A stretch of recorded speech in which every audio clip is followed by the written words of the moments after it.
Hello மக்களே! Welcome to நம்ம கிசு கிசு பேசலாமாங்க. ஸோ இன்னைக்கு வந்துட்டு நம்ம சிறகடிக்க ஆசையில என்ன பார்க்க போறோம் அப்படின்னு பார்த்தீங்கன்னா, மீனாக்கு வந்துட்டு உடம்பு சரியில்ல அப்படின்னு சொல்லிட்டு முத்துக்கிட்ட வந்துட்டு சொல்றாங்க. ஸோ அதுக்கப்புறம் பார்த்தீங்கன்னா, முத்து வந்துட்டு என்ன பண்றாங்கன்னா, மீனாவ வந்துட்டு கொஞ்ச நேரம் நீ போய் வந்துட்டு மனோஜ் ரூம்ல வந்துட்டு தங்கிடு அப்படின்ற மாரி சொல்றாங்க. ஸோ அதுக்கப்புறம் அவங்களும் போய் வந்துட்டு என்ன பண்றாங்க பார்த்தீங்கன்னா, கொஞ்ச நேரம் வந்துட்டு படுக்குறாங்க.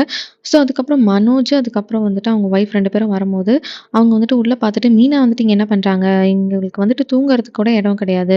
கொஞ்ச நேரம் வந்துட்டு ரெஸ்ட் எடுக்கலாம்னா கூட இந்த வீட்ல வந்துட்டு இடம் கிடையாது." அப்படின்ற மாரி சொல்றாங்க. முத்து வந்துட்டு அதுக்கு என்ன சொல்றாங்கன்னு பார்த்தீங்கன்னா, "ஆமா நான் தான் வந்துட்டு படுக்க சொன்னேன். ஏன் வந்துட்டு படுக்கக்கூடாதா? கொஞ்ச நேரம் கூட அவளுக்கு வந்துட்டு ரெஸ்ட் கொடுக்கக்கூடாதா?" அப்படின்ற மாரி சொல்றாங்க. ஸோ அதுக்கப்புறம் பார்த்தீங்கன்னா, அவங்க மாமியாரு, இல்ல, இல்ல அவலாம் வந்துட்டு படுக்கக்கூடாது. ஏன் வெளில படுத்தா ஆகாதா?" அப்படின்ற மாரி கேட்குறாங்க. அதுக்கப்புறம் வந்துட்டு அடுத்த நாள் ஆகுது. காலையில வந்துட்டு மீனா எழுந்து வராங்க. எழுந்து வந்தப்புறம் அவங்க மாமியார் வந்துட்டு, "இன்னுமா நீ சமைக்கல? எவ்வளோ நேரம் ஆகுது? எல்லாருமே வந்துட்டு வேலைக்கு போக வேணாமா? நீ இன்னும் வந்து சமைக்காம இருக்க." அப்படின்ற மாரி சொல்றாங்க. ஸோ மீனா வந்துட்டு உடம்பு சரியில்லாதனால தான் வந்துட்டு அவங்க சமைக்கல. அது வந்துட்டு அவங்களுக்கு நல்லாவே தெரியும். அதுக்கப்புறம் அது முத்துக்கிட்ட போய் சொல்லும்போது, முத்து வந்துட்டு என்ன சொல்றாங்கன்னு பார்த்தீங்கன்னா, "இனிமேல் வந்துட்டு மீனா இந்த வீட்ல சமைக்க மாட்டாங்க. நீங்க வந்துட்டு உங்களுக்கு யார் யாருக்கு வேணுமோ சமைச்சுக்கோங்க. மீனா வந்துட்டு டிஸ்டர்ப் பண்ணாதீங்க. எங்க அப்பாவ தவிர வந்துட்டு யாருக்குமே மீனா இனிமேல் சமைக்க மாட்டா." அப்படின்ற மாரி சொல்றாங்க. ஸோ நம்ம சேனல மறக்காம லைக் பண்ணுங்க, ஷேர் பண்ணுங்க, சப்ஸ்கிரைப் பண்ணுங்க.